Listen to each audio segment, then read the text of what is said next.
지존하신 주님 이름 앞에 모두 무릎 꿇고 다 경배. 거룩하신 주님 보좌 앞에 엎드려 절하세. 예수는 그리스도, 예수는 주, 하나님의 영으로 경배드리리. 예수는 그리스도, 예수는 그리스도, 예수는 주,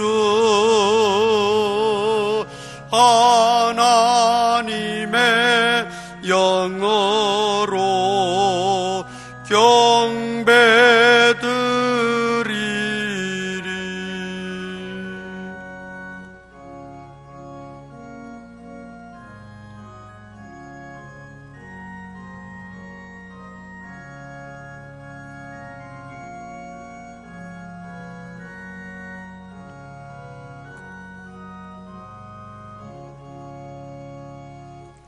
지난 한 주간도 지켜주신 아버지 하나님의 은혜와 사랑을 진심으로 감사합니다. 험악하고 사건 사고가 많고 여러 가지 소식들이 들려오는 이런 세대 가운데서 믿음을 지키며 건강을 지켜주시고 또 우리의 모든 생각을 지켜주신 하나님께 감사를 드립니다. 귀하고 복된 날을 허락하셔서 주님 전으로 인도하셔서 예배하게 하시니 더욱 감사합니다. 오늘도 살아계신 하나님 만나게 하시고 하나님의 그 세미한 음성을 듣는 복된 시간, 복된 하루가 되어지게 하여 주옵소서. 예배 시종을 주님께 의탁하오며 예수님 이름으로 기도드리옵나이다. 아멘. 전능하사 천지를 만드신 하나님 아버지를 내가 믿사오며 그 외아들 우리 주 예수 그리스도를 믿사오니 이는 성령으로 잉태하사 동정녀 마리아에게 나시고 본디오 빌라도에게 고난을 받으사 십자가에 못 박혀 죽으시고 장사한 지 사흘 만에 죽은 자 가운데서 다시 살아나시며 하늘에 오르사 전능하신 하나님 우편에 앉아 계시다가 저리로서 산자와 죽은 자를 심판하러 오시리라. 성령을 믿사오며 거룩한 공예와 성도가 서로 교통하는 것과 죄를 사하여 주시는 것과 몸이 다시 사는 것과 영원히 사는 것을 믿사옵나이다. 아멘. 공동고백문 낭독합니다. 나를 주님의 도구로 써주소서. 미움이 있는 곳에 사랑을, 다툼이 있는 곳에 용서를, 분열이 있는 곳에 일치를, 의욕이 있는 곳에 신앙을, 그릇됨이 있는 곳에 진리를, 절망이 있는 곳에 희망을, 어둠의 빛을, 슬픔이 있는 곳에 기쁨을 가져오는 자 되게 하소서. 위로받기보다는 위로하고 이해받기보다는 이해하며 사랑받기보다는 사랑하게 하여 주소서. 우리가 줌으로써 받고 용서함으로써 용서받으며 자기를 버리고 죽음으로써 영생을 얻게 됨을 깨닫게 하소서. 아멘.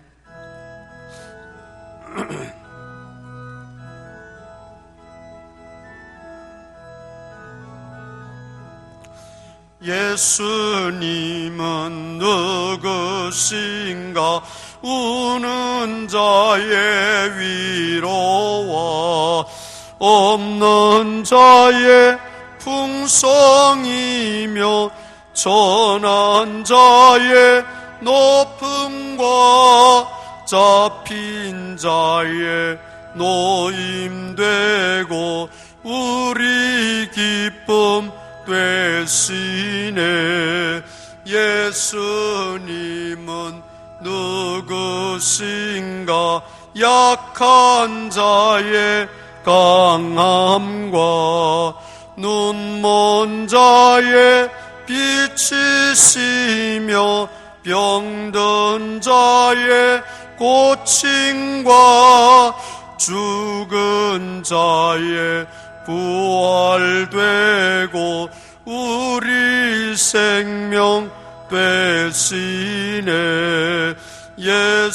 예수님은 누구신가? 주환자의 정함과 죽을 자의 생명이며 죄인들의 중보와 멸망자의 구원되고 우리 평화 되시네. 예수님은 누구신가? 온 교회의 머리와 온 세상의 구주시며 모든 왕의 왕이요 심판하실 주님 되고 우리 영광 되시네.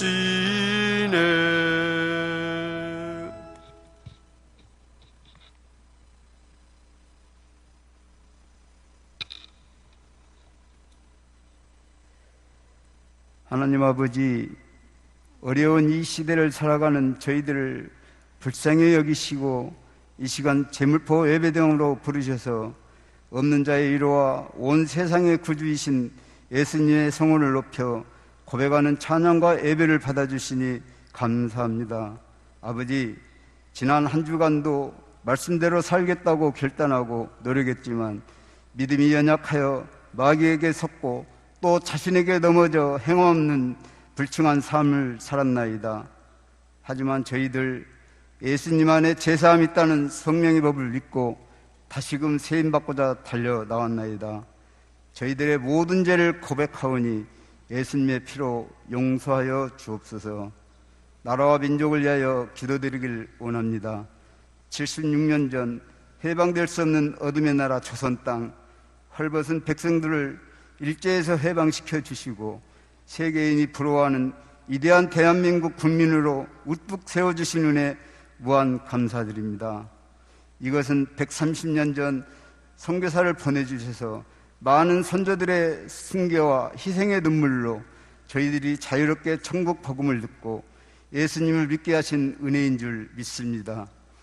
찬양과 예배 받기를 기뻐하시는 주님, 악하고 험난한 이 시대는 코로나 바이러스로 수많은 제약과 통제 속에서 주님을 마음껏 찬양할 수도 예배 드릴 수도 전도할 수도 없는 안타까운 현실이 되었나이다.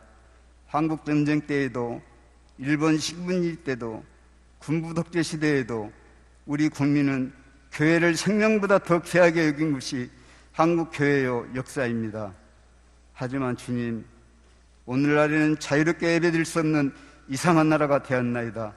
하루속히 무너진 한국교회의 현실을 회복하여 주셔서 옛날보다 더 자유롭게 주님의 성원을 높여 예배드릴 수 있도록 우리나라와 한국교회를 축복해 주옵소서. 교회와 담임 목사님을 위하여 기도드립니다. 성경 중심을 실천하는 제물포 교회에서 하나님 나라의 기쁨을 누리고 우강국 담임 목사님의 건강한 영양식을 먹여주시니 참으로 감사합니다.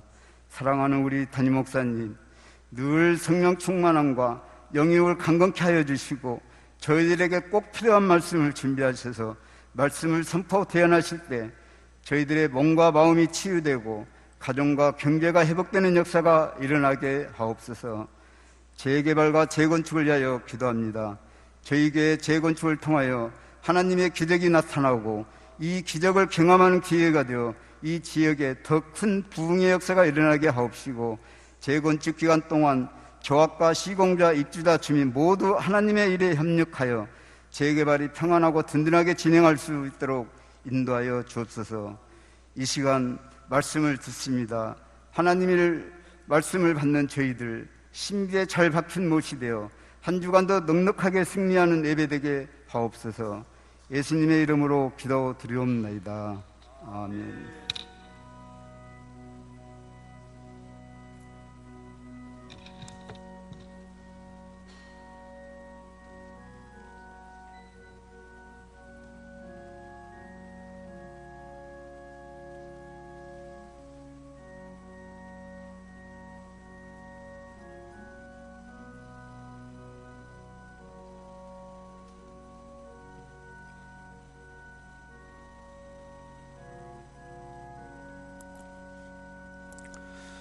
주님이 예비하신 길로 잘 갈 수 있도록 인도해 주옵소서. 아버지 하나님 감사합니다.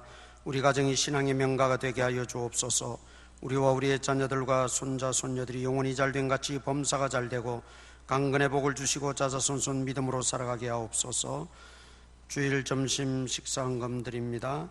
전도팀에게 세임과 능력 주시사 한마음 한뜻으로 힘써 기도하고 행하여 교회가 부흥되고 주님의 나라가 확장되게 하옵소서. 주님 감사합니다. 모든 것이 하나님의 은혜입니다. 아버지 하나님 감사합니다. 주님 앞에 나올 때에 귀한 예물들 정성껏 준비하여 이 시간 바칩니다. 우리의 중심을 보시고 하나님께서 사랑하는 성도님들 가정마다 믿음의 복을 도하시고 물질의 복도 허락하시고 평안의 복도 허락하여 주시어서 마음껏 주님을 섬기고 찬양하고 경배하며 드리며 헌신하기에 부족함이 없도록 은총을 도하여 주시옵소서. 직장과 생업과 진로의 문제, 여러 가지 간구하고 기도하는 소원들 하나님이 다 기억하여 주시고 날마다 주님 은혜 속에 강건하게 붙들어 주시고 복된 길 형통한 길로 인도하며 물질 때문에 시험되는 일들이 없도록 주께서 채워 주시옵소서. 예수님 이름으로 기도드리옵나이다. 아멘. 마태복음 5장 17절입니다.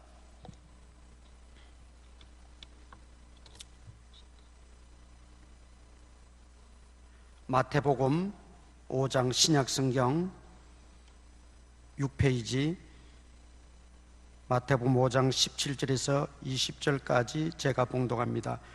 내가 율법이나 선지자를 폐하러 온 줄로 생각하지 말라. 폐하러 온 것이 아니요 완전하게 하려 함이라. 진실로 너희에게 이르노니 천지가 없어지기 전에는 율법의 1.1획도 결코 없어지지 아니하고 다 이루리라. 그러므로 누구든지 이 계명 중에 지극히 작은 것 하나라도 버리고 또 그같이 사람을 가르치는 자는 천국에서 지극히 작다 일컬음을 받을 것이요 누구든지 이를 행하며 가르치는 자는 천국에서 크다 일컬음을 받으리라. 내가 너희에게 이르노니 너희 의의가 서기관과 바리새인보다 더 낫지 못하면 결코 천국에 들어가지 못하리라. 아멘.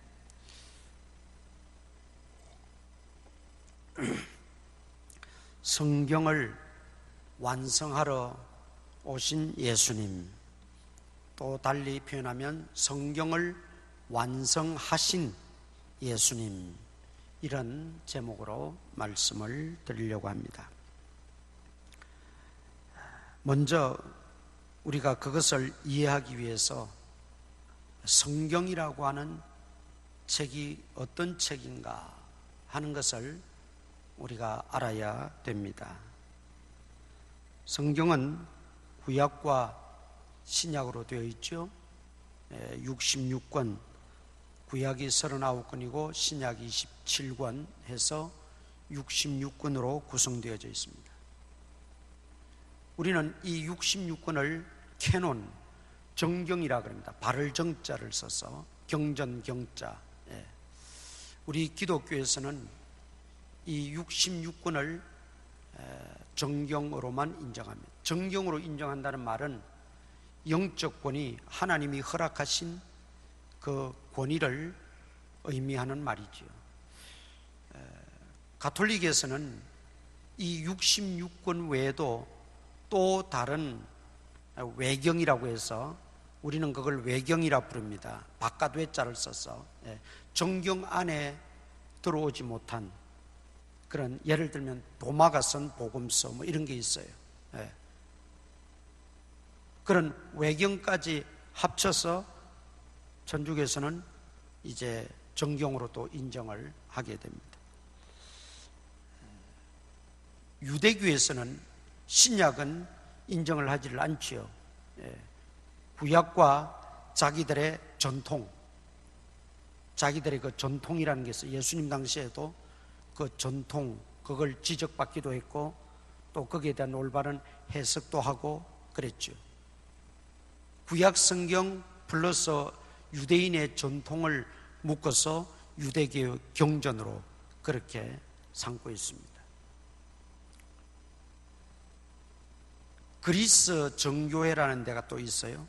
또 러시아 정교회도 있고, 이 정교회가 군데군데 또 있는데 여기에는 또 66권에다가 또 13권을 더 합해가지고 79권의 성경을 가지고 그들의 정경이라 그렇게 부릅니다.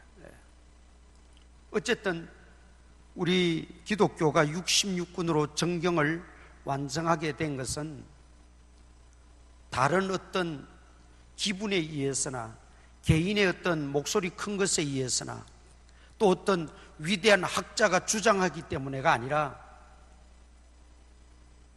경건하게 기도하고 목회하고 또 성경을 연구하고 또 가르치고 하는 그 수많은 각계각층의 경건하고 훌륭한 분들이 모여서 또 기도하면서 하나님의 영감을, 하나님의 감동을 기다리고, 그래서 이 66권이 완성되어진 것입니다.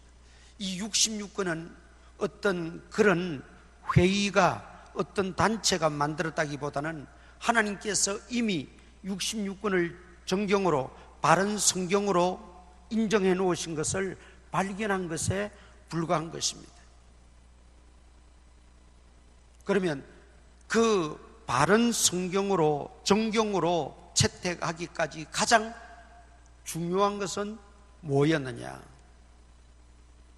첫째는 그것이 진정으로 하나님의 감동으로 기록된 말씀인가 하는 것을 찾았다는 것이죠.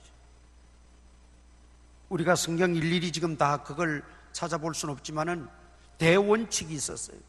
그 첫 번째가 정말 하나님의 감동으로 기록된 건가, 아니면 도마가 썼던, 마카비가 썼던, 또 다른 사람이 썼던, 바나바가 썼던 거기 어떤 인간적인 냄새, 인간적인 어떤 기교, 인간적인 그런 체가 들어갔는가, 아니면 정말 하나님의 감동으로 된 것인가, 그것이 첫 번째 기준이었던 거예요. 두 번째는 그 기준에 통일성을 가지고 있는가를, 통일성이라는 걸 보았어요. 우리가 신구약 성경을 이렇게 하나하나 보면 그 의미를 발견할 수 없지만 통째로 보면 하나의 흐르는 분명한 맥락이 있어요. 뒤에 말씀드리겠지만 창세기 1장부터 요한계시록까지 면면이 흐르는 하나의 그 맥락이 있는데 그것이 바로 통일성이라는 겁니다. 그러니까 그 통일성되는 주제, 통일성되는 그 주제를 꽉 붙잡고 거기에 맞추어서 모든 성경이 기록이 되어졌고 또 따라서 해석도 그렇게 되어져야 된다는 것이죠. 그래서 그 통일성이 너무나 중요한 거예요. 마가복음이든 마태복음이든 또 구약에 와서 시편이든 이게 다 시대는 다르고 기록한 사람은 다르지만 하나의 통일성을 이루고 있다는 거예요. 1600년간 성경이 다 기록돼서 완성되어졌는데, 아니 그 당시는 이런 움직이는 것도 원활하지 못한 세대에 1년 전의 사람, 10년 전의 사람 서로 교통할 수도 없어요. 이야기를 나눌 수도 없고 서로 회의를 할 수도 없어요. 그럼에도 불구하고 성경은 하나의 통일성을 가지고 있다는 거죠. 그러면 왜 그런 통일성을 가지게 되었고 하나님의 감동을 중점적으로 보았느냐? 성경이 그렇게 말했기 때문에.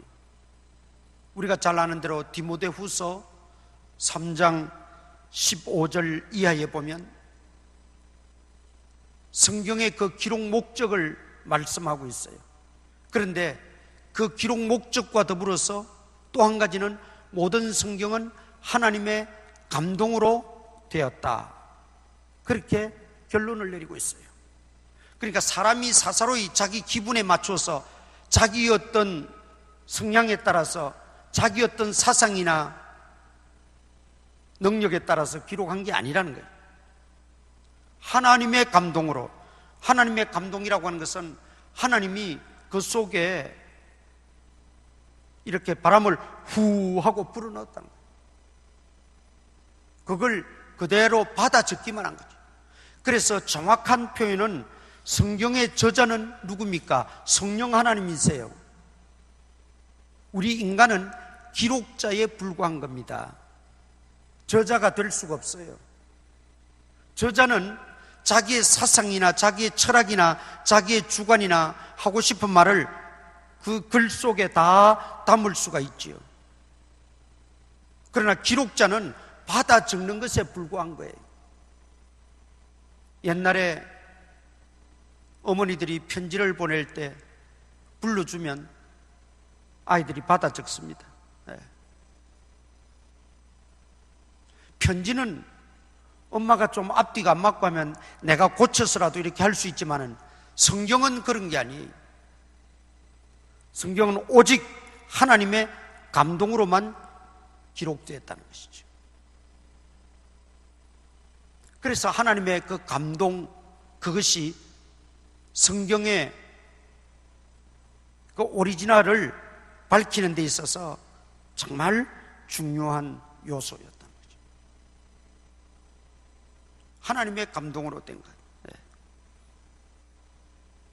자, 그렇다면 이 성경의 통일성이라는 게 도대체 뭔가라는 것이죠. 오늘 본문에 보면 율법이 나오고 선지자가 나와요. 이거는 율법은 모세오경이지요. 또 선지자는 선지서를 말하는 거죠. 또 물론 그 안에 시가서도 있고 역사서도 있어요. 구약은.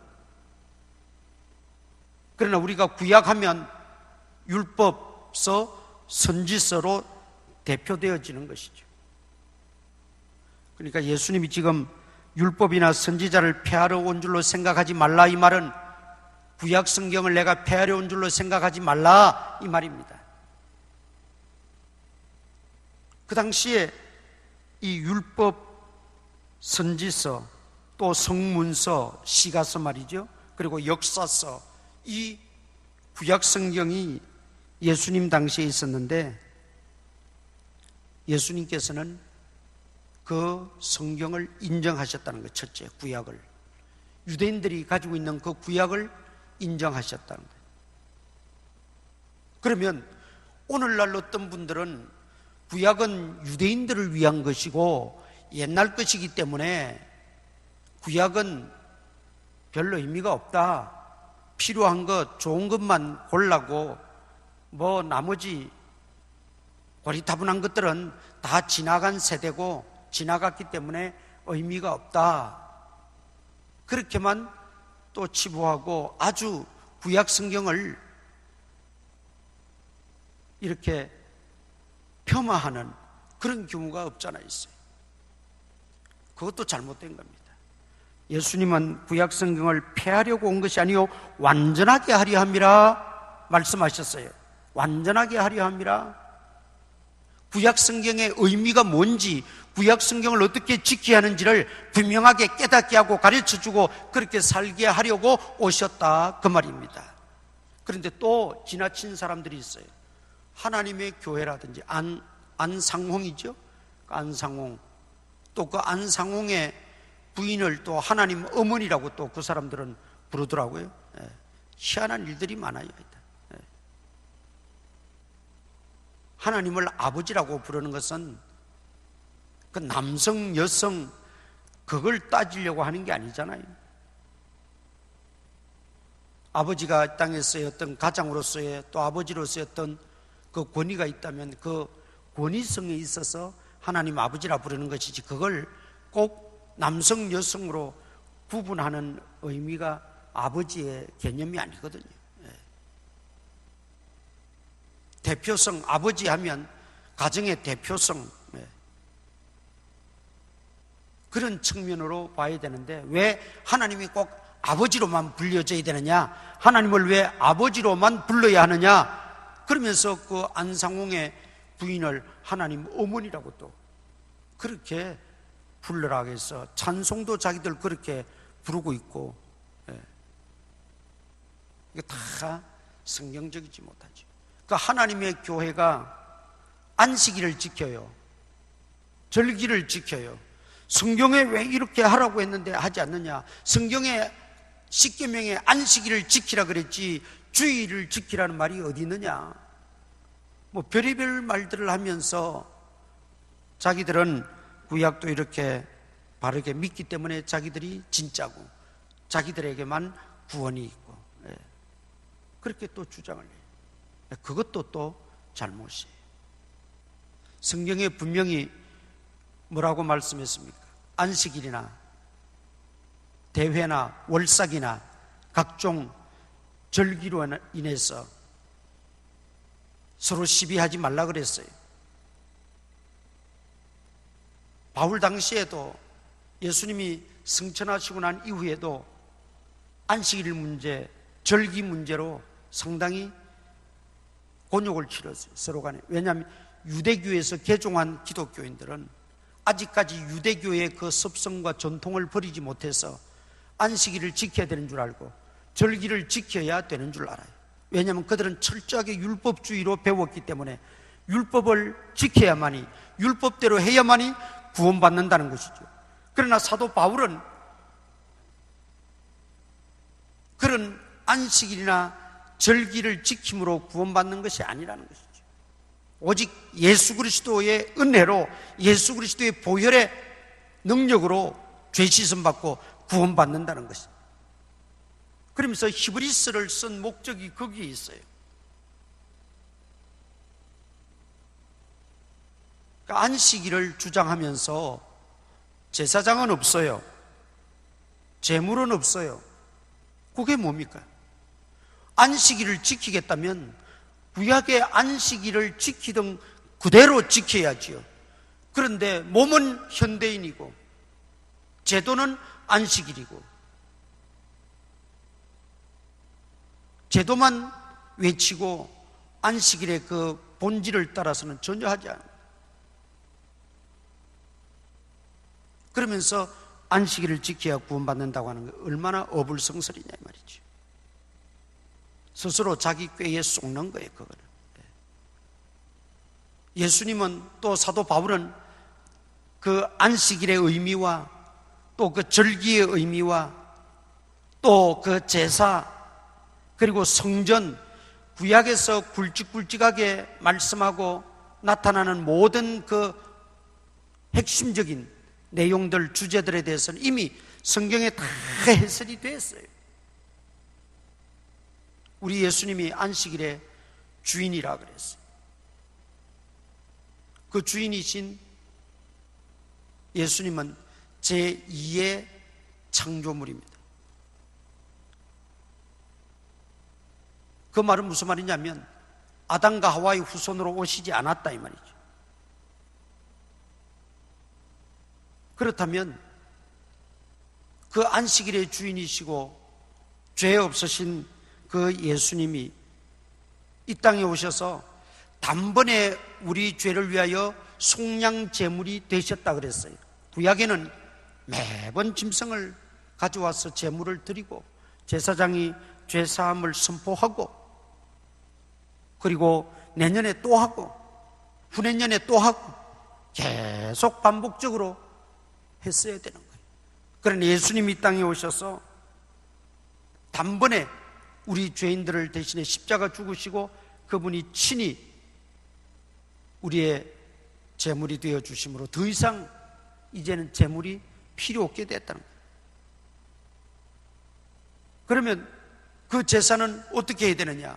버려야 되느냐? 버리는 것이 아니고 예배로 승화되어져서 예수님을 나의 주 나의 하나님으로 고백하고 그분을 찬양하고 경배드리고 그분께 순종하며 살아가는 거예요. 이 전체가 예배의 삶인데 우리가 그렇게 살아가는 것이 율법을 완성하는 삶이라는 거예요. 안식일 토요일 지키고 무슨 절기 하나 지킨다고 그게 율법을 완성하는 것이 아니라 그 정신을 알아야 된다. 그러면 통일성을 아까 제가 말씀드렸는데 구약의 모든 율법에 또는 성문서, 시가서나 그리고 또 역사서나 그리고 예언서, 선지서에 흐르는 그 맥락 사상은 뭐냐? 바로 오실 메시아라는 것입니다. 오실 메시아. 왜냐하면 아담과 하와가 에덴 동산에서 범죄하고 말았어요. 스스로는 구원할 길이 없어요. 그래서 가죽옷을 지어 입히고, 그 말은 무슨 말입니까? 짐승이 죽었다는 거예요. 피를 흘렸다는 거예요. 그리고 그 짐승의 죽음으로 가죽옷을 입음으로 주님은 그들을 당장에 벌하고 심판하고 죽일 수 있지만 하나님은 그들을 그 자리에서 죽이지 않고 가죽옷을 입혀주심으로 유예하시고 그 죽음을 면하게 해주셨어요. 그 가죽옷의 의미가 뭐예요? 구약에 짐승이 잡혀 제물로 드려질 때 가죽을 다 벗기고 피를 뽑아서 다 제단에 뿌리고 불을 태워서 완전히 소멸할 때까지, 그게 번제고 그게 제사잖아요. 그런데 구약에는 아직 메시아가 오시지 않았기 때문에 짐승을 대신해서 하나의, 그것은 그림자지요. 본질은 예수 그리스도신데 예수 그리스도가 아직 오시지 않았으니까 짐승을 잡아서 대신 그런 제사 행위를 했던 것입니다. 그래서 구약에는 그 율법에 뭐가 있습니까? 제사법이 있고 절기가 있고 세밀하게 하나님이 제시해 주셨어요. 그러나 이제 그것들은 다 그림자에 불과하고 정말 실체, 본체가 계신데 그분이 메시아라는 겁니다. 그래서 면면이 구약에 그 메시아를 다 흐르고야 했다는 것이죠. 짐승으로 하나님 앞에 제사를 드리면서 자기가 죄인 된 것을 처절하게 깨닫고 가슴을 치고 회개합니다. 그런데 또 지나고 보니까 전보다 더 악한 죄를 저질렀어요. 더 악한 생각을 가졌어요. 또 재물을 가져가서 제사 지냅니다. 반복적이라는 거죠. 그러면 이런 반복적인 행위를 통해서 누구를 바라보고 누구를 기대해야 되느냐? 나의 죄를 영원히 씻어주실, 나의 죄를 영원히 사하여 주실 그 메시아를 바라보라는 뜻입니다.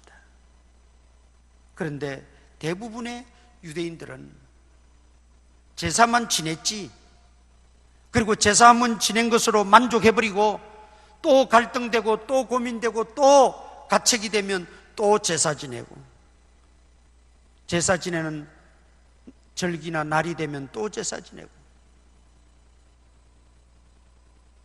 그런 생활만 반복했지 진정 보아야 될 메시아는 보지를 못했다는 거죠. 이게 그들의 커다란 약점이었어요. 그러니까 막상 예수님이 오시니까 이 땅에 육신의 몸을 입고 예수님이 오셨음에도 불구하고 영접지 아니했다고 했어요.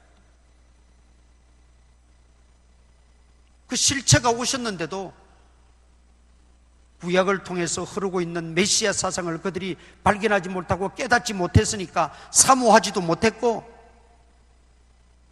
예수님이 어떤 분이란가 또 그들은 겉으로는 배우고 듣고 있었지만 그들 마음판에는 새기지 못함으로 인해서 메시아가 진정 오셨음에도 불구하고 영접지 아니하는 커다란 어리석음을 범하고 말았다. 그러면 메시아를 안 사람들도 있는가? 그렇습니다. 성경에 929장인데 구약 성경 전체가 929장인데 그 929장 속에 오실 메시아에 대한 예언 내지 기록이 400회 정도 기록이 되어져 있어요. 특히 다윗 같은 이는 오실 메시아를 지극히 사모하고 있었어요. 그리고 그분의 그 모든 행적까지도 성령의 감동을 받아 다 기록했어요. 예수님이 십자가에 못 박히셨어의 그 실태까지도 시편 22편에는 기록이 되어져 있어요. 그의 빈 무덤, 그의 탄생, 그의 부활하심, 그 선지자들을 통해서 다 기록이 되어져 있잖아요. 이사야 7장 14절에 보라 처녀가 잉태하여 아들을 낳을 것이요 그 이름을 임마누엘이라 하리니 하나님이 우리와 함께 계시다는 뜻이다. 그게 메시아의 탄생, 메시아의 출현을 예언하는 말씀들이잖아요. 구약에 그런 메시아에 관한 예언들 말씀들이 400여 회나 기록이 되어져 있을 정도로 적은 분량이 아니에요. 그런데도 그들은 메시아에 대한 이 맥락, 이 통일성을 발견하지 못하고 깨닫지 못하기 때문에 구약시대 온전한 믿음은 뭐냐면 내가 제사를 지내도 여전히 죄인이고 부족하고 내가 또 황소를 드려도 또 부족한 죄인임을 다시 한번 발견하게 되고 그러면서 우리의 죄를 영원히 씻어주시고 진정으로 우리의 제물이 되어주실 그 예수님, 구약에는 임마누엘 또는 기묘자 이런 이름으로 나오지만 그 메시아를 너희가 사모하라는 의미로 율법도 주신 거예요. 선지서도 주신 거예요. 역사서도 주시고 성문서도 주신 거예요. 그런데 그들은 정말 알맹이는 쏙 빼버리고 껍데기만 붙잡고 그들이 읽고 듣고 그렇게 알았다는 거지. 그러나 다윗이나 모세나 여러분 신앙의 그 선진들은 오실 메시아를 바라보고 사모하고 그 오실 메시아에 대하여 성령의 감동으로 받아 기록도 하고 외치기도 하고 선포도 하고 여러분 그 일이 구약에서는 얼마든지 있었어요. 그런데 그것을 믿지 못했다. 그러면 신약은 뭐냐? 드디어 예수님이 이 땅에 오셨다로 시작되는 겁니다. 동정녀 마리아의 몸을 빌어 이 땅에 오셨다. 그러나 자기 백성들이 예수님을 영접지 아니하더라. 예수님이 이 땅에 오셨어요. 그리고 오셔서 이 땅에서 메시아 되심을 다 증거하고 나타내 보이시는 거예요. 여러분, 예수님이 기적을 많이 베푸셨죠? 기적이 나타난 그 어떤 현상에만 우리가 집중할 것이 아니고 주님이 그 기적을 행하신 목적, 그걸 우리가 잘 발견해야 돼요. 성경의 내용이 이거는 가짜 같다, 이거는 지어낸 것 같다, 이거는 조작한 것 같다, 그냥 읽으면 그렇게 느껴질지 모르지만 성경이 기록한 원래의 목적이 뭔가를 우리가 깨닫게 되면 그런 것들은 다 격가지예요. 다 나중에 이해가 되어지고 믿어지는 것들이에요. 마찬가지로 우리가 예언서든 역사서든 기록 목적이 있고 신약도 기록 목적이 있고 그 기록 목적은 결국은 예수님을 믿고 구원에 이르게 하기 위한 것이라는 거죠. 자, 요한복음 20장 찾아보십시다. 요한복음 20장 31절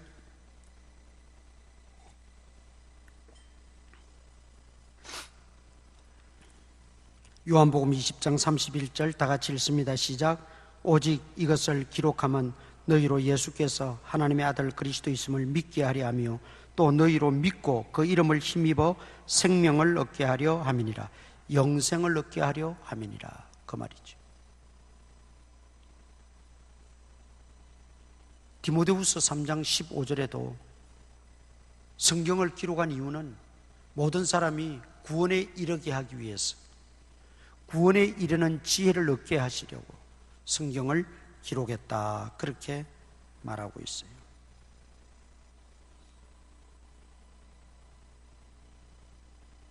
성경은 그 기록 목적을 분명히 알아야 돼요. 그러면 예수님이 하나님의 아들이심을 믿게 하고 그 믿음으로 말미암아 구원에 이르게 하는 지혜를 얻게 하시려고. 그러면 주인공은 누굽니까? 예수 그리스도라는 거예요. 여기 성경이라 그랬지 신약은 이렇게 말하지 않았어요. 구약은 이렇게도 말하지 않았어요. 구약이든 신약이든 성경은 다 예수님을 알게 하고 예수님이 하나님의 아들이심을 믿게 하고 그 예수님을 통해서만 구원이 있다는 것을 깨닫게 하기 위해서, 그리고 모든 사람이 믿고 깨달아 구원받고 영생을 얻게 하려는데 그 목적이 있다. 그러면 주인공이 누구냐 이 말이죠. 예수 그리스도십니다. 예수 그리스도세요. 구약의 주인공도 예수 그리스도세요. 예수 그리스도라는 이름은 신약에 지어진 이름이지만 임마누엘로 오셨고 기묘자로 오셨고 하나님의 아들로 오셨고 메시아로 존재했었다는 것이죠. 그래서 예수님은 내가 율법이나 선지서 즉 구약 성경을 폐하려고 온 줄로 생각하지 말라 그랬어요. 그걸 완성시키려고 왔다. 왜? 구약의 모든 예언의 내용이 구약의 제사나 성전의 의미나 절기의 그 속성이나 모두가 어디에게 초점이 맞춰집니까? 예수님에게 초점 맞춰지는 거예요. 예수님은 성전을 헐라 내가 3일 만에 일으키리라 그랬어요. 그러니까 아니 40년 동안 지은 성전을 3일 만에 세운다니 저 사기꾼이 어디 있느냐, 또 예수님을 욕하고 비난하고 아주 코너로 몰아세웠어요. 그런데 예수님이 하신 말씀은 무슨 뜻이었어요? 성전된 자기 몸을 가리킴이라 그랬어요. 그리고 3일 만에 일으킨다는 것은 예수님이 무너지듯이 죽으시고 3일 만에 부활하신다는 뜻이거든요. 그런데 예수님을 깨닫지 못하니까, 예수님이 메시아 되심을 믿지 못하니까 그 말을 엉뚱하게 해석하고 엉뚱하게 이해해가지고 예수님을 또 비난하는 거예요. 그러니까 그 말 속에는 예수님이 신약에 와서는 교회에 뭐라 그랬어요? 교회의 머리라 그랬어요. 머리. 마찬가지로 구약의 성전의 머리가 되시는 분이 예수님이세요. 그러니까 성전을 통해서 주시는 구약적 그 메시지들이 있죠. 거기에 모든 핵심은 결국은 예수님이고, 예수님에게 초점이 맞춰지지 않고 예수님으로 결론이 나지 않으면 성전을 바로 이해하지 못한 게 돼요. 제사도 마찬가지. 수천 번 수만 번 평생을 짐승을 수만 마리 잡아서 제사를 드린다 한들 그 제사의 속성, 하나님이 제사 제도를 만들어 주시고 번제를 드리라고, 제사를 드리라고 명령하실 때는 그 제사 그 행위 자체보다도 그 제사를 통해서 인간의 연약함과 부질없음과 죄인됨을 깨닫고 메시아를 바라보라는 것이었죠. 이게 진정으로 하나님 메시지거든요. 그러면 메시아를 그들이 발견하고 자신의 죄인됨을 고백해야 했어요. 그런데 구약에 그런 예가 별로 없더라는 거죠.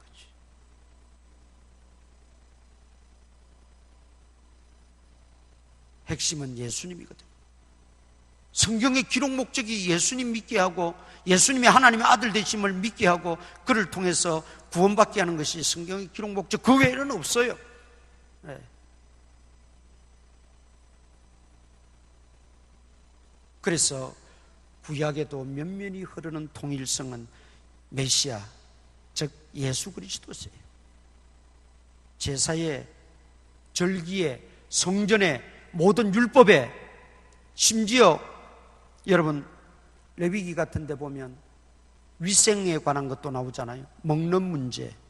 여러분 이것들도 결국은 바울도 해석을 해주었고 히브리서에서도 또 해석이 되어 있지만 결국은 예수님이에요.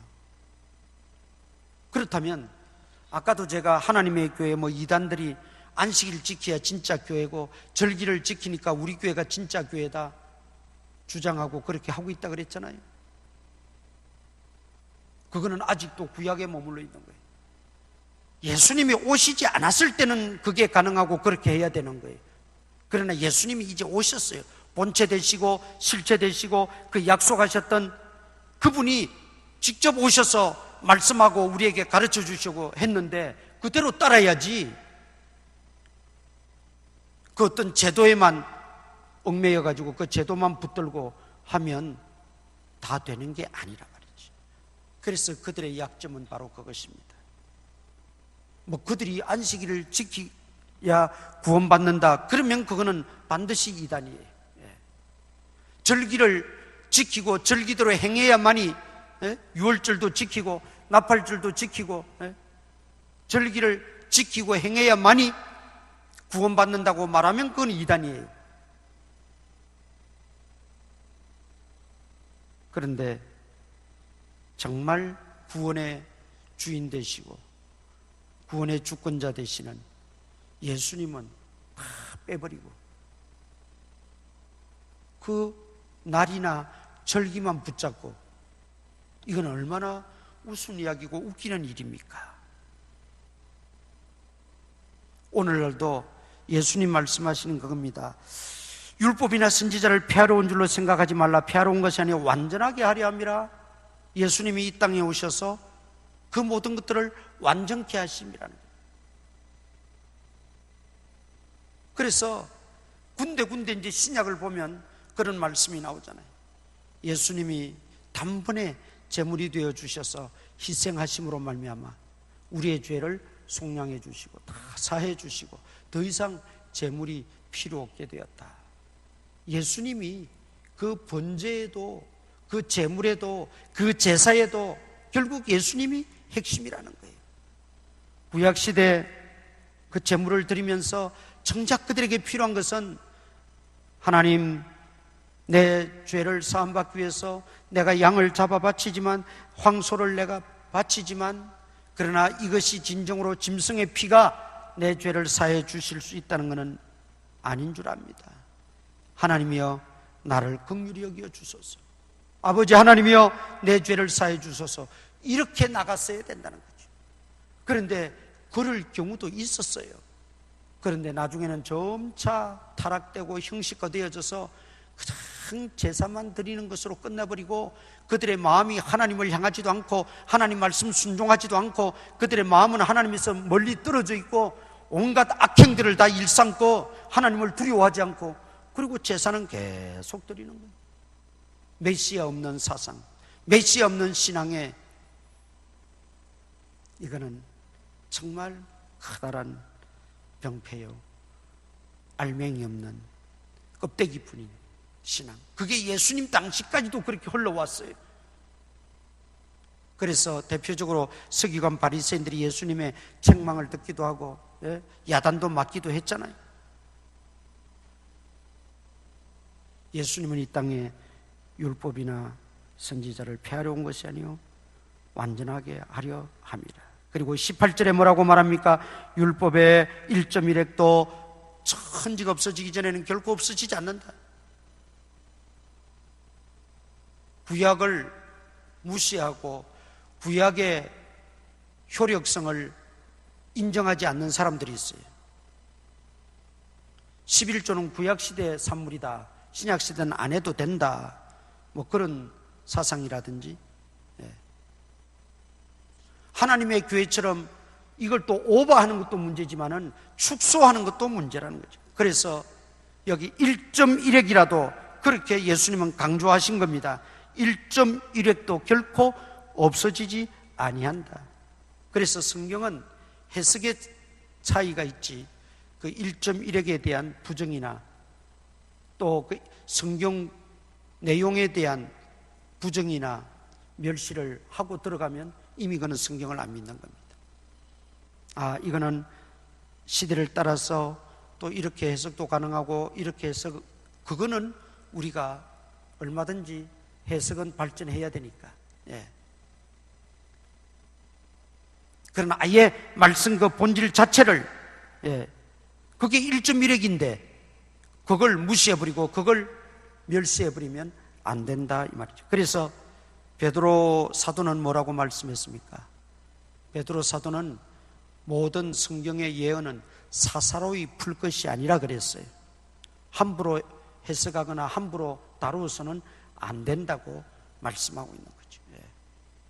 거기에 사도 베드로는 구약은 이제 시대적으로 지났기 때문에 이렇게 전제하거나 말하지 않았어요. 토를 달지 않았어요. 성경은 그랬어요. 예언의 말씀은 사사로이 풀어서는 안 된다. 자, 그러면 우리가 해야 될 일은 뭐냐? 율법 구약시대 산물이니까 관심 없어도 된다, 덜 지켜도 된다, 그게 아니라는 거죠. 우리가 안식일을 지키지 않고 주일을 지키는 것은 더 성화된 의미에서 안식일의 주인이신 예수님이 부활하신 날이 주님의 주일이었어요. 그래서 처음에는 안식일을 지키다가 또 주일을 지키다가 점점 이제는 주일로 정해진 거죠. 안식일은 왜 정해졌습니까? 하나님의 창조의 기념입니다. 그걸 우리는 편의상 세상 창조를 일창조라고 하십시다. 제1창조의 기념으로 하나님이 우리 인간들에게 복 주시기 위해서 안식일은 쉬어라, 너희에게 내가 복 주겠다. 그래서 창조의 기념으로 안식일이 제정되어졌고 그 안식일을 잘 준행함으로 우리는 복 있는 사람이 됩니다. 그런데 예수님은 아까 뭐라 그랬어요? 아담의 후손으로 오신 분이 아니에요. 하나님의 제2의 창조물입니다. 그러면 제2의 창조물이신 그 예수님이 안식일의 주인이 되시는데, 만일 우리가 안식일을 변하여 주일 지킬 것 하나님이 몰랐겠습니까? 예수님이 몰랐겠어요? 그랬으면 세상이 두 쪽 나도 안식일 지켜야 된다 그랬겠지만, 사도들로부터 시작한 이 주일은 이것이 안식일 제도를 폐하는 것이 아니라 오히려 성화시켜서 우리가 하나님을 경배하는 것이라, 폐하는 것이 아니라. 절기도 그렇고 아까 말씀드린 번제도 보세요. 우리 지금 제단도 없고 제물도 없잖아요. 제사장도 없잖아요. 그러나 우리는 예배를 정성껏 중심을 다해서 하나님 앞에 예배를 드려요. 그 예배의 대상은 우리 주님이시고 하나님이시잖아요.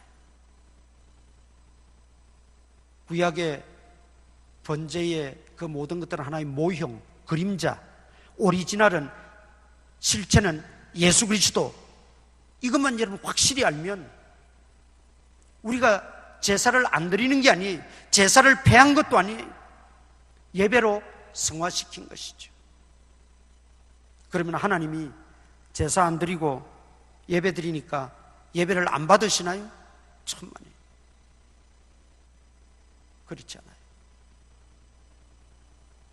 정말 오히려 예배 속의 주인은 예수님이시고 경배의 대상은 유일한 하나님이시고, 이 사상으로 우리가 더욱더 철저하게 무장해서 예배 드릴 때 그게 온전한 번제고 온전한 제사고 온전한 예배에 이르게 된다. 그런데 어떻게 우리가 구약을 폐하였다고 말할 수 있나요? 그래서 성경을 우리가 바르게 해석하고 바르게 알면 문제가 안 되는데, 이게 바르게 깨닫지 못하게 되면 해석의 엉뚱한 차이로 말미암아 잘못된 선택을 하게 되고 잘못된 길을 가게 되고, 구약의 절기와 안식일을 지켜야만 구원을 받는다. 성경에 지키라고 하는 명령은 있지만은 구원에 관해서 이야기한 것은 없어요. 구원은 오직 예수 그리스도가 하나님의 아들 되심을 믿고 그분께 회개하고 죄사함 받고 우리가 영생을 얻게 되는 거예요. 그 길밖에 없어요. 그런데 구약에도 그 길을 다 열어줬다니까요. 그런데 그들이 발견하지 못했을 뿐이에요. 면면이 흐르는 통일성을 가지고 흐르고 있는 예수 그리스도 메시아를 그들은 발견하지 못했고 그분을 섬기지 못했다는 것이죠. 그래서 하나님은 율법을 통해서, 선지자들을 통해서, 말씀을 통해서, 번제 제사를 통해서, 절기를 통해서 수없이 메시아 사상을 가르치고 선포하고 했지만 깨닫지 못하니까 마침내 친히 인간의 몸을 입으시고 이 땅에 메시아가 오신 것입니다. 그분이 예수 그리스도세요. 그분이 예수 그리스도세요. 그러면 오셨으니까 완성된 겁니다. 이제 구약의 모든 예언은 완성되어졌어요. 구약의 그 모든 통일성을 가지고 면면이 흐르던 그 메시아는 완성되어지고 이제 이 땅에 오셨다는 것이죠. 그래서 신약은 이 땅에 오신 예수님으로 시작합니다. 그리고 이제 한 가지 남은 것은 예수님이 승천하셨고 오실 메시아, 다시 오실 예수님, 그 한 가지 약속만 남아 있어요. 그렇다면 그 오실 메시아, 다시 재림하실 예수님에 대한 확고한 믿음과 신앙이 우리에게 필요하다는 것이죠.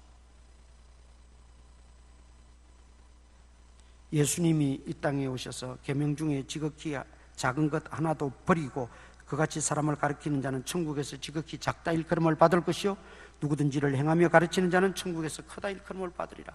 가르치는 자나 듣는 자나 행하고 가르치는데, 여러분 성경의 한 가지 한 가지 내용들을 바르게 가르치고 바르게 믿고 계명 중에 작은 것이라도 그대로 행하는 자가 복이 있다는 거예요. 여기 계명을 지킴으로 천국에 들어가고 못 들어가고 그 말이 아니에요. 지금 여기 이 말은 예수님을 믿는다는 것이 전제되어져 있는 상태였어. 그러면 예수님을 믿고 구약시대가 아니고 신약시대에 살기 때문에 율법대로 살지 않고 계명 하나하나 다 무시하고 살아도 된단 말이냐? 예수님은 절대 그게 아니라는 거죠. 계명 중 작은 거라도 버리면 천국에 못 들어간다고 할 정도로 강력하게 말씀하시는 거예요. 그걸 계명을 지켜야 천국 가고 계명 안 지키면 천국 못 간다, 그런 뜻은 아니에요. 이 말이 예수님의 그 의도가 그만큼 강력하다. 왜? 유대인들은 그렇게 가르쳤으니까. 유대인들은 지켜야 천국 간다고 했으니까. 너희 의의가 서기관과 바리새인보다 못하면 천국에 못 들어간다. 예수님도 그렇게 말씀하신 거예요. 이 말은 무슨 말입니까? 하나님 말씀은 버릴 게 하나도 없다는 거예요. 이거는 이러니까 안 지켜도 되고, 이거는 이러니까 버려도 되고, 이거는 이러니까 또 나하고 상관없고, 그렇게 하면 하나님 말씀 지킬 건 하나도 없어요. 서기관 바리새인들의 의의는 뭡니까? 그 배추씨밥만한 그 조, 곡식의 그 조 있잖아요. 조 나달 하나하나까지 다 세가지고 11조 하는 사람들이에요. 그게 바리새인과 서기관들의 의의예요. 그만큼 철저하게 문자 그대로 지키고 살려고 애를 쓰는 사람들. 그런데 그들의 목표는 틀렸어요. 그렇게 해야 구원받는 줄 아는 거예요. 하물며 예수 그리스도로 구원받고 하나님의 은혜로 구원받은 너희들은 그런 사람들의 그 의의보다도 더 해야 된다, 더 잘해야 된다는 거예요. 이것은 우리에게 커다란 부담감을 주기 위한 것이 아니, 우리가 그리스도인으로서 은혜 받은 자들로서 성경을 어떻게 대하고 어떻게 지키고 어떻게 순종해야 되는가를 주님이 말씀하고 계신 것이지요. 우리는 그저 하나님의 은혜로 구원받았다는 것만 알고 계명 작은 것 하나는 그저 다 홀려버려요. 대수롭지 않게 생각해버려요. 그래서는 안 된다는 거죠. 우리가 그걸 지킴으로 구원받기 위한 목적이 아니라 이미 나는 하나님의 은혜로 나 같은 죄인이 구원받고 영생 얻었으니 그 하나님의 은혜를 생각하면 하나님의 계명, 하나님의 말씀, 그것이 율법이든지 선지서든지 시가서든지 또는 복음서든지 무엇이든지 간에 한 말씀이라도 우리는 놓쳐서는 안 되고 한 말씀이라도 어겨서는 안 되고 그렇게 우리가 살도록 해야 된다. 그렇다고 우리가 완벽하게 완전하게 정말 1.1획도 어기지 않고 살아라는 그런 의미는 아닙니다. 예수님도 그건 아세요. 우리 연약한 거는. 그렇게 살려고 우리가 노력해야 되고 힘써 노력하고 그렇게 살아야 된다는 의도로 강력하게 말씀하시다 보니까 그렇게 못 살면 너희 의가 서기관보다 낫지 못하면 천국에 들어가지 못한다 이렇게 말씀하시는 거예요. 그렇다면 예수님이 이 땅에 오셔서 율법을 완전하게 하셨습니다. 그리고 우리들에게 1.1획이라도 없어지지 않은 그 계명 하나님 말씀 너희가 그대로 지키도록 노력하고 힘써야 된다는 거예요. 성경을 완성하러 오신 예수님, 성경을 완성하신 예수님을 우리는 믿습니다. 그렇다면 예수님이 우리에게 분부하신 것은 이 말씀이에요.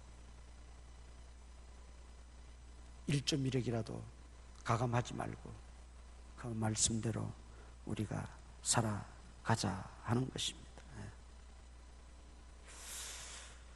우리가 말씀을 그래서 참 소중히 여겨야 되는데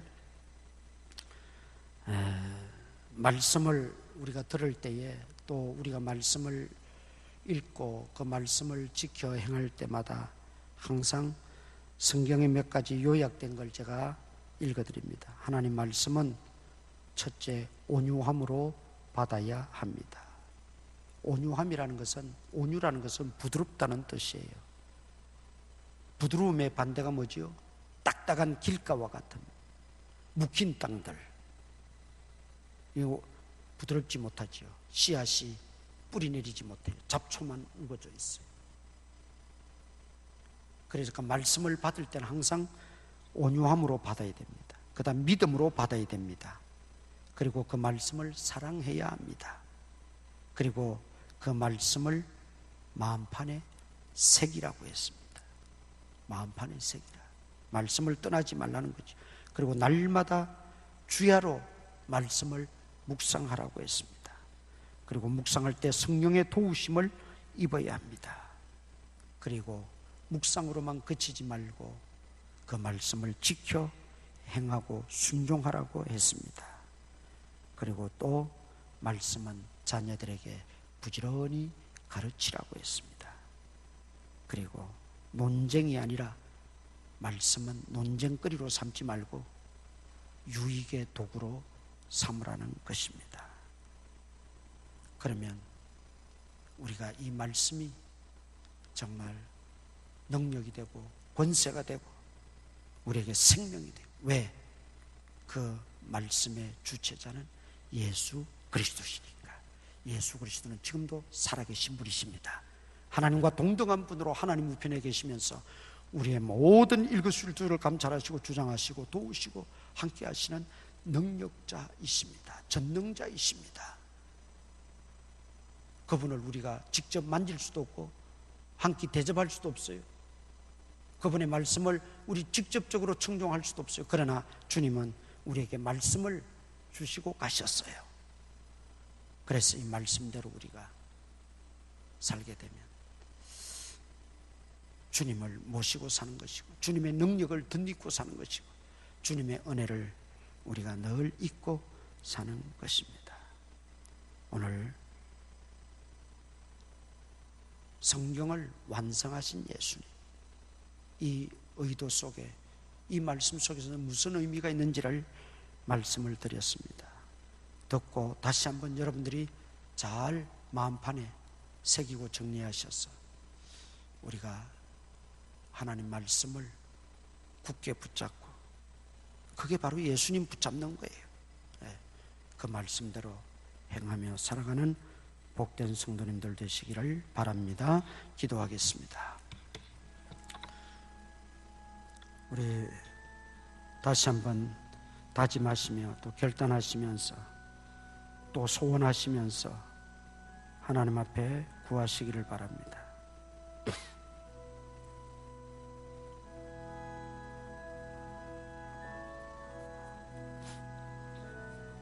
아버지,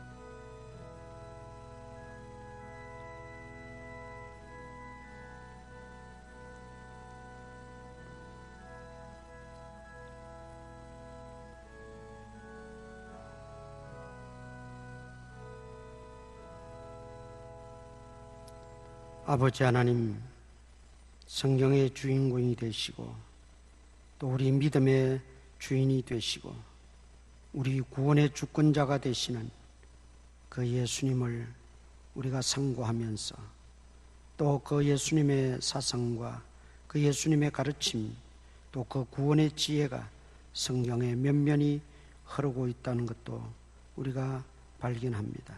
그리고 그 성경은 1.1획도 없어지지 아니하고 우리가 반드시 지키고 행해야 할 중요한 삶의 기준임을 다시 한번 깨달았사오니 주여, 우리의 삶이 믿음 안에서 다시금 변화받고 새로워지는 은혜가 있게 하여 주시옵소서. 또 한 주간 지내게 됩니다. 가정에서나 직장에서나 일터에서나 현장 생업터전에서 지내게 될 때 주님이 눈의 동자같이 지켜주시고 모든 질병과 전염병에서 건져주시고 바이러스에 감염되지 않도록 전우좌우에서 주님이 막아주시고 차단하여 주시고 보호하여 주시옵소서. 또한 간구하는 소원들, 하나님 기도하는 제목들 다 기억하시고 응답하여 주시고 마음의 확신을 주시옵소서. 병약한 성도들 주의 권능의 손으로 어루만져 주시고 회복시켜 주시고 속히 건강함을 얻어서 마음껏 활동하고 주님 전에 나와 함께 예배드릴 수 있는 은혜를 도하여 주옵소서. 지내는 동안에 우리 주님이 나와 함께 계심을 믿고 약해지지 않게 하시고 낙심하지 않게 하시고 담대하게 믿음으로 살아갈 수 있는 믿음의 대장부들이 되어지게 하여 주옵소서. 예수님 이름으로 기도드리옵나이다. 아멘. 인사 나누겠습니다. 반갑습니다. 반갑습니다.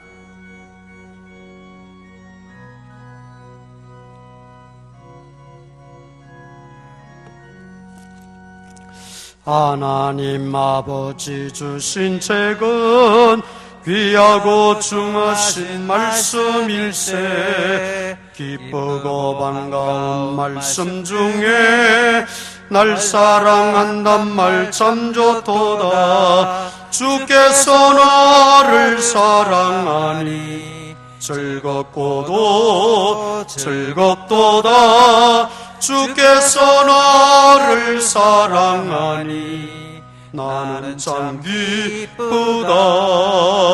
구속의 은혜를 저버리고 어긋난 딴 길로 가다가도 예수의 사랑만 생각하면 곧 다시 예수께 돌아오리.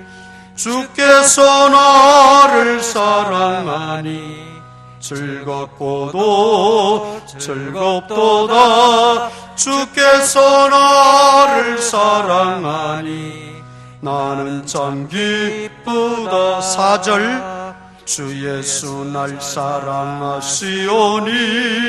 나 또한 예수를 사랑하네. 날 구원하시어 내려오사 십자가 위에서 죽으셨네. 주께서 나를 사랑하니 즐겁고도 즐겁도다. 주께서 나를 사랑하니 나는 참 기쁘다. 주 예수 날 사랑하시오니 마귀가 놀라서 물러가네. 주 나를 이렇게 사랑하니 그 사랑 어떻게 보답할까. 주께서 나를 사랑하니 즐겁고도 즐겁도다. 주께서 나를 사랑하니 나는 참 기쁘다. 우리 구주 예수 그리스도의 무한하신 은혜와 하나님 아버지의 크신 사랑과 성령님의 감동감화 교통 역사하심이 오늘도 하나님의 말씀을 완성하러 오신 예수님을 마음에 모시고 그 예수님을 의지하고 살아가기로 소원하는 모든 성도들 머리머리 위에 이제로부터 항상 함께 있을지어다. 아멘.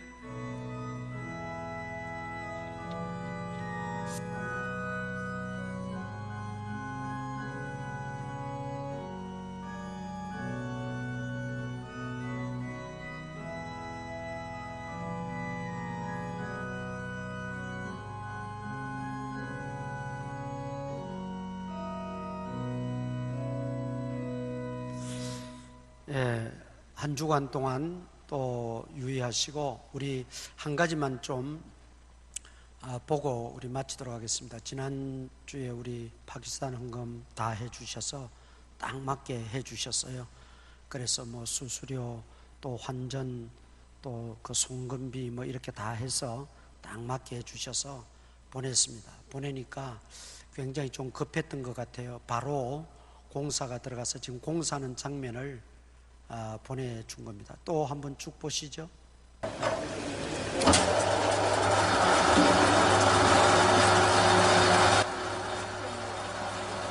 저걸 한 10m 정도 파는 거 밑으로 우물을 좀 파서 거기다가 이제 그 전기 모터를 달고 전기 펌프를 박아가지고 그렇게 물을 끌어올려도 그게 석회질이라서 바로는 사용 못하고 또 정수시설로 또 정수기에 연결해서 이렇게 먹을 수 있는 시스템입니다.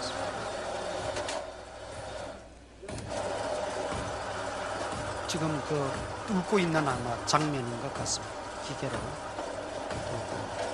뚫고. 제일 그 지대가 높은 지대라서 지금 제일 밑에 지대에 와서 파는 거래요. 제일 밑에 낮은 지대에 와서. 그리고 기독교 마을이 크게 두 개가 있는데 교회가 있는 그 마을보다도 그 옆에 마을에 먼저 가서 우리가 보낸 헌금으로 지금 작업을 하고 있는 거예요. 네. 저거는 물길을 찾는 작업이래요. 기계를 넣어가지고 물길을 찾는 수맥이라 그러죠 보통. 그걸 찾는 데를 찾아가지고 거기를 이제 기계로 뚫어서 이렇게. 네, 됐습니다, 집사님. 네. 계속해서 기도해 주시고 핍박을 지금 많이 받고 있고 뭐 아프간도 탈레반들이 그 공언을 했잖아요. 아예 발표를 했잖아요. 첫째, 기독교인들 다 멸한다고 발표했어요. 그래서 그 기독교인들이 그 유튜브를 통해서 지금 기도해 달라고 울면서 하는 유튜브들도 지금 많이 있죠. 기독교인들 멸한다 그러고 미국을 도와주고 미국을 지원했던 세력들 다 멸한다고 아예 공언을 했어 있고 두 가지는. 그리고 끝으로는 뭐 화합하기를 원한다 뭐 그러는데, 그래서 지금 기독교인들이 한 20% 정도는 이미 다 붙잡혔고 나머지는 산 동굴 속으로 다 숨었는데 뭐 언젠가는 발각이 되고 언젠가는 또 다 잡히게 되겠죠. 위에서 기도하시고 우리가 그 세계적인 우주적인 좀 개념을 가지고 기도도 좀 그렇게 해야 돼. 우리 기도하실 때 꼭 우리 파키스탄 저 교회를 위해서도 좀 기도하시고, 지금의 국제 정세를 위해서도 좀 기도하시고, 나라를 위해서도 좀 기도 많이 하시길 바랍니다. 예배 마쳤습니다. 안녕히 돌아가시기 바랍니다.